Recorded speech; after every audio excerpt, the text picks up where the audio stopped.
समझते नहीं। जैसे प्रशासन का काम है, जल निगम, बिजली विभाग और सड़क विभाग, सारे विभाग है, लेकिन खाने का विभाग नहीं है। और जैसे गुजरात से कोई चला तो यहाँ आने में 4 दिन लगेगा, 1 दिन का तो खाना लाया, 3 दिन बेचारा क्या करेगा। तो जब नहाता तो उसको लगती है भूख। तो यहाँ कुछ नहीं मिलता, और मिलता है तो सब सड़ा गला चीज़ मिलता है। तो मेरे मन में 36 साल पहले आया कि बेचारे का जेब कट जाता होगा, सामान गायब हो जाता होगा, तो इनका कुछ मदद किया जाए। ये विचार करके मैं आज के 36 साल पहले ये भंडारा चालू किया। तो पहले तो हमारा भंडारा मात्र 5 भगोने से चला था। आज एक एक कराहों में 40-40 कुंटल सब्जियां बनती हैं, एक एक कराहों में 5-5 हज़ार पूड़ियाँ बनती हैं, और सब मशीनें लगी हैं। पूड़ी काटने की मशीन अलग है, रोटी सेकने की मशीन अलग है, सब्जी काटने की मशीन अलग है, और आटा सानने की मशीन अलग है, मसाला पीसने की मशीन अलग है, टमाटर मिर्चा काटने की मशीन अलग है। तो अब मशीनों के माध्यम से हम सब कर रहे हैं। अब हमारे भंडारा इस समय 5 स्थान चल रहा है। पहला स्थान है संगम अपर मार्ग सेक्टर 2, दूसरा है प्रशासन के ठीक सामने, तीसरा है हनुमान मंदिर के सामने, चौथा है किला चौराहे पर, और 5वां है तिकोनिया बस स्टैंड के पास। इसके अलावा भी 10 जगह मेरा भंडारा चल रहा था, लेकिन जब भीड़ इस साल उतना नहीं है तो इसको हम केवल 5 जगह पर इस समय चला रहे हैं। तब भी 1 लाख लोग रोज़ खाना खा लेते हैं। हमारे 5वां स्थान मिला करके 1 लाख लोग आराम से रोज़ खाना खाते हैं। ये तो बहुत ही अद्भुत बात है।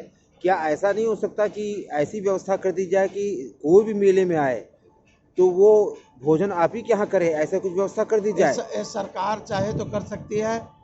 मेरा नारा है, कोई भूखा सोने न पावे, कोई भूखा जाने न पावे, कोई भूखा रोने न पावे। अच्छा। ये मेरा नारा है। अगर सरकार मदद कर देती है, अपना अनाउंस करवाती रहे, जो इनका अनाउंस है उससे कराती रहे कि जिसको भूख लगे ओम नमः शिवाय भंडारा में जा सकता है और 24 घंटा खाना खा सकता है। मतलब ये तो मेला है, इसमें 1 लाख लोगों को पर डे खिला रहे हैं आप, लेकिन जब कुंभ लगता है तो उसमें तो 1 करोड़ लोग पर डे आते हैं। तो क्या अगर व्यवस्था की जाए तो 1 करोड़ लोगों का नहीं तो भोजन? हमारा व्यवस्था रहता है।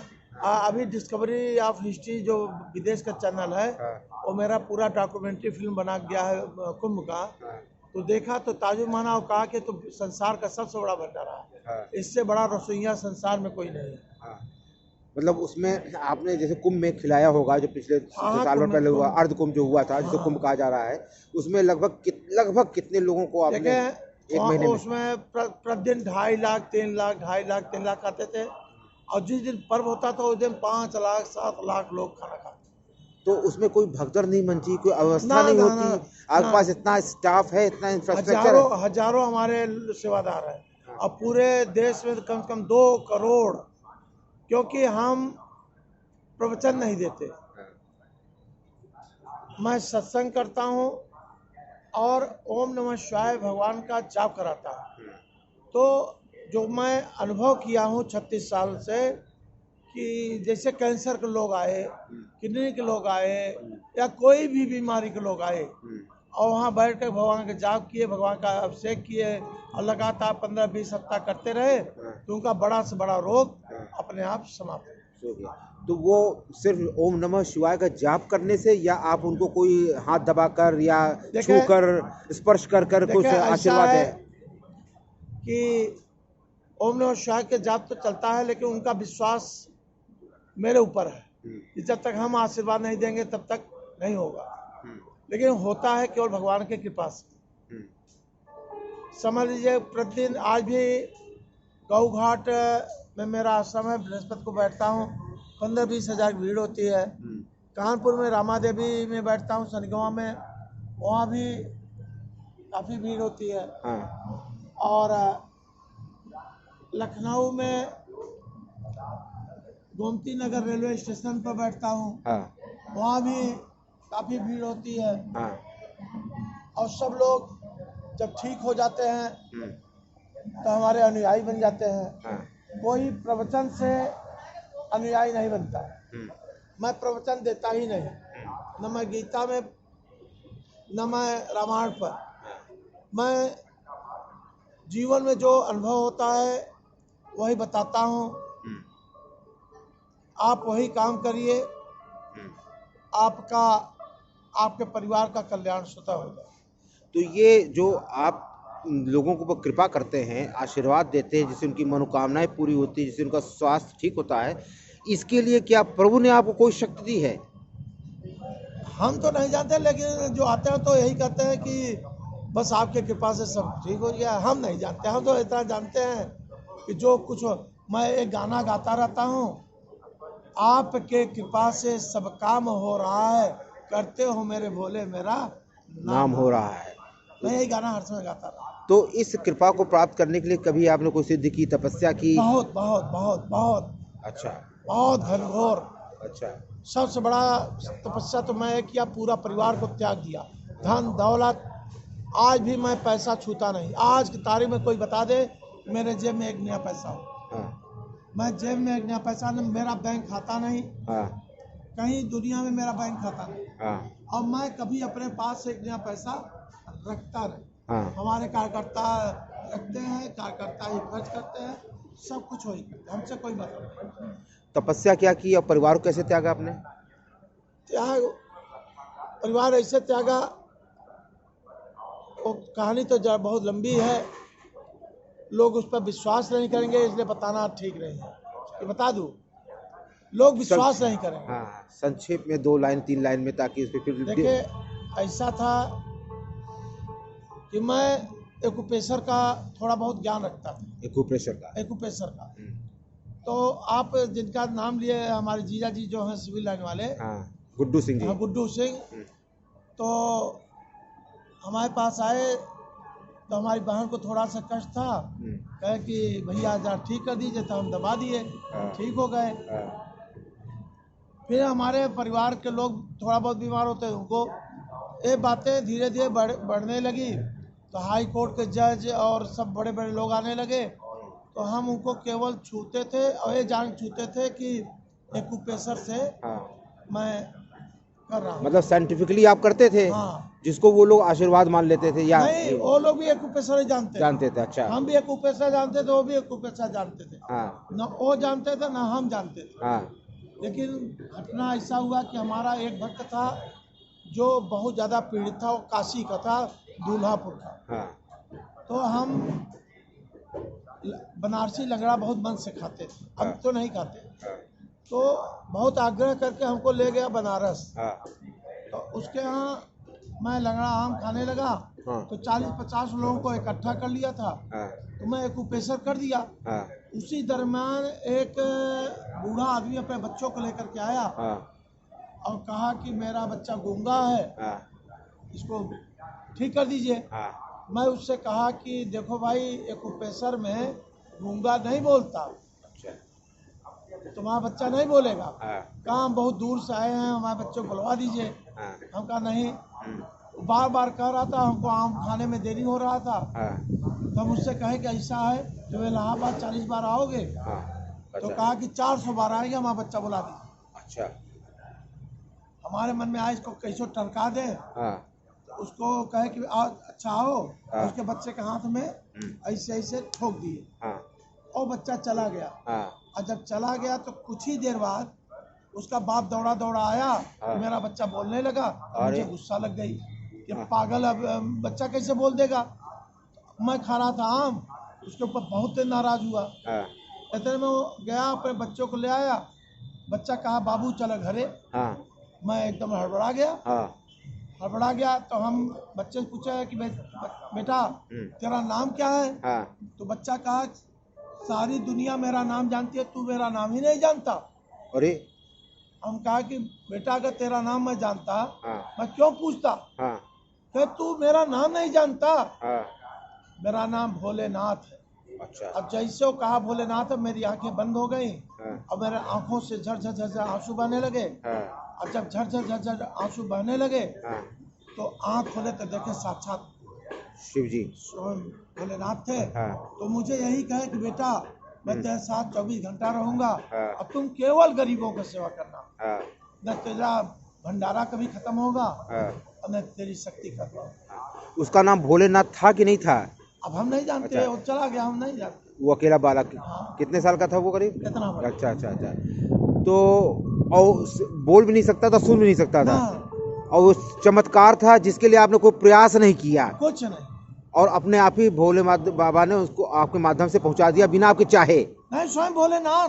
हाँ वो बालक भोलेनाथ ही थे। हाँ जब वो कहा कि मुझे आप नहीं जानते, दुनिया मेरा नाम जानती है। हाँ अब कहा ना, हाँ क्या मेरा नाम भोलेनाथ है। हाँ और जब मैं आंख बंद किया हाँ तो जैसे हजारों वोल्ट का करंट हमको लग गया हाँ और पूरा शरीर कांपने लगा। हाँ। और जब आंख मेरी खुली तो देखा सामने स्वयं भोलेनाथ थे। अच्छा। और अपने मुंह से कहे कि बेटा जाओ और केवल गरीबों का सेवा कर, हाँ मैं तेरे साथ हर समय रहूंगा। तू चाहे जितना बड़ा भंडारा कराएगा, हाँ। कभी तेरा भंडारा कम नहीं। तो इस घटना के बाद आपके अंदर परिवर्तन आया? तुरंत परिवर्तन आया, तुरंत घर छोड़ दी। अच्छा, पत्नी को, बच्चों को त्याग दिया? सब कुछ, धन दौलत सब त्याग दिया। कितने बड़े बच्चे थे? एक बच्चा हमारा, सबसे बड़ी लड़की थी उस समय 4-5 साल की, 5 साल की थी। हाँ और छोटा वाला बेटा भी था करीब 3-4 साल का। अच्छा और सब छोटा वाला था 2 साल। अच्छा। पूरा त्याग कर घर छोड़ दिया आपने? आज भी अच्छा, मुलाकात नहीं होती? ना ना ना। कभी देखा नहीं? अरे नहीं, आते जाते हैं, हमसे प्रणाम करते हैं, आशीर्वाद लेते हैं, हाँ। लेकिन पति पत्नी का संबंध नहीं, बच्चों से हमारा कोई संबंध नहीं। बच्चे आते हैं, प्रणाम करते हैं, बच्चे हमारे कृपा से, भोले बाबा की कृपा से सब आगे बढ़ रहे हैं। तो इसके बाद फिर आपने अपना जीवन का ध्येय बदल दिया सब कुछ। और आपने ओम नमः शिवाय का वो लगाना शुरू किया? हाँ, एक्यूप्रेशर का वो। इस पर आज भी मैं वही एक्यूप्रेशर करता हूँ। नहीं तो किस जगह पे करते हैं? एक ही जगह सबका करते हैं या सबका एक ही अलग? जगह, किस जगह पर? जैसे ऐसे कर दे बस। हाँ बस। बस। इससे आप मानते हैं कि ये कोई प्रेशर पॉइंट है जिससे उसके ना, जीवन ना, ना, ना, कुछ नहीं। नहीं मानते हैं? ना। नहीं, ये कृपा है सर, बस कृपा है। वो कहते हैं हाँ कि हमको छू दीजिए तो मैं ऐसे छू देता हूँ। हाँ जाप हमारे यहाँ गजब का होता है और अभिषेक बहुत गजब का होता है। अच्छा। हजारों किलो दूध, हजारों किलो दही, शहद, शक्कर से भगवान का अभिषेक होता है, भव्य श्रृंगार होता है, भव्य। ऐसी आरती शायद हिंदुस्तान में कहीं नहीं, बस इसको कोई जानता नहीं, क्योंकि आजकल जमाना पैसे का है और हमारे पास उतना पैसा नहीं कि हम हाईलाइट करें। अच्छा, हाईलाइट करने के वैसे सारे संसाधन आपके पास आ जाते हैं उस करने के लिए। हाँ। वो आपके पास है नहीं, जैसे हाथ पे किस पॉइंट, हम जैसे हमारा हाथ है इसमें ऐसे कर देंगे बस। सिर्फ। हाँ। ऐसा नहीं कि अंगूठी के पास है, उंगली के पास है, कुछ किसी भी जगह लग कुछ जाए। नहीं। आपके करते समय आपके मन में कुछ विचार आता है? बस भोलेनाथ ध्यान रखता है, बस। और कोई नहीं। तो ये एक तरह से चमत्कार ही मानेंगे अब आप? आप बताओ। क्योंकि आप एक्यूप्रेशर में ट्रेंड हैं, उसके बाद भी आप बता रहे हैं कि बिना उसके वजह से हो जा रहा है। हाँ। तो कृपा ही है। जैसे बहुत भाग्यशाली लोग होते हैं जिनके ऊपर प्रभु की कृपा होती है। लाखों लोग खा रहे हैं, कहाँ से अन्न आ रहा है, कहाँ। हाँ केवल ऊपर वाला जाने या हम जाने। हाँ हाँ क्योंकि जितना लोग देते हैं, हाँ जितना लोग खाते हैं, उसका कोई जोड़ नहीं। हाँ। और आने वाले ज्यादा है, आने वाला कम है, लेकिन कहाँ से होता है। और ये 24 घंटे चलता रहता है? हाँ, 24 घंटे, कोई विश्राम नहीं? ना ना। कितना स्टाफ लगता होगा इन लोग खाना बनाने में? देखिए अभी तो कम कर दिए, कहा है कि भीड़ ही नहीं है। हाँ। कम 700, 1000, 500। ये तो बड़े बड़े लोग भी इसका प्रबंधन नहीं कर सकते इतने सहजता से। देखिए इसको प्रबंधन, आप देखिए भंडारा भोलेनाथ का है। हाँ। इसका प्रबंधन क्यों भोलेनाथ करते हैं? हैं। मनुष्य क्या कर सकता है? मनुष्य के बस की बातें नहीं। आप माध्यम है बस। हम बड़े लोगों को सेवा भी नहीं करते, बड़े लोगों से बात भी नहीं करते, क्योंकि उनके अंदर अहंकार होता है। नहीं तो आप जैसे लोग आते हैं, कोई भी व्यक्ति आपके पास आता है, मान लिया गरीब आता है या सामर्थ्यवान आता है, तो कोई संदेश तो उसे देते होंगे कि क्या संदेश, कि क्या करो क्या ना करो। मैं सबको एक ही संदेश देता हूँ कि निकम्मा मत बनो। हाँ। और गरीब शब्द का मेरे सामने अगर तुम कह दिए कि मैं गरीब हूँ, तो मुझे इतना गुस्सा चढ़ता है कि तुम गरीब क्यों हो, तुम्हारी गरीबी के कारण क्या है, इसलिए तुम निकम्मे हो, इसलिए गरीब हो। कुछ करो, पैसा तो उड़ रहा ले लो। नहीं तो क्या आपका इसमें विश्वास है कि प्रारब्ध भी कुछ होता है और व्यक्ति कुछ भी ना करे तो भी प्रारब्ध की वजह से उसे बहुत कुछ हासिल हो जाता है? देखिए वो निकम्मों के लिए होता है, हाँ। वो तो भाग भरोसे रहते हैं, लेकिन जो सत कर्म, कर्म नहीं, कर्म तो लेबर करता है, जो सत कर्म करता है, सत कर्म, फिर उसको किसी चीज की कमी नहीं रहती, न धन की कमी रहती, न जन की कमी रहती, न तन की कमी रहती। तमाम लोग कहते हैं हमारे पास करने के लिए कुछ नहीं है, हम करना वो चाहते हैं। निकम्मे है, निकम्मे है। कहाँ से शुरुआत करें अगर आप कह रहे हैं कि कुछ भी करने मैं है? कहता हूँ कि कहीं से भी शुरुआत कर सकते हैं। जैसे आप समोसा बेच सकते हैं, चाय बेच सकते हैं, कुछ पंचर बनवा सकते हैं, पॉलिश कर सकते हैं। आपके पास कुछ नहीं है, कुछ नहीं है, तब आप कर सकते हैं। कुछ नहीं तो शाम को 500 रुपये तो कमा ही लेंगे। और वो वही लोग होते हैं जो निकम्मे होते हैं, सोते। मैं सोने पर बहुत ज़्यादा नाराज होता हूँ। कितने घंटे सोना चाहिए? हम जितना सोता हूँ उतना तो कोई नहीं, लेकिन तब मैं चाहता हूँ केवल 3 घंटा 4 घंटा सोना। लेकिन मैं तो सोता ही नहीं, 1 घंटा 2 घंटा सोता हूँ। अच्छा, बस तो योगा तो कोई कर ही नहीं सकता। इस पे हम दोबारा बात करते हैं आपसे, इस नींद के ऊपर। हाँ, हाँ। बहुत बहुत शुक्रिया।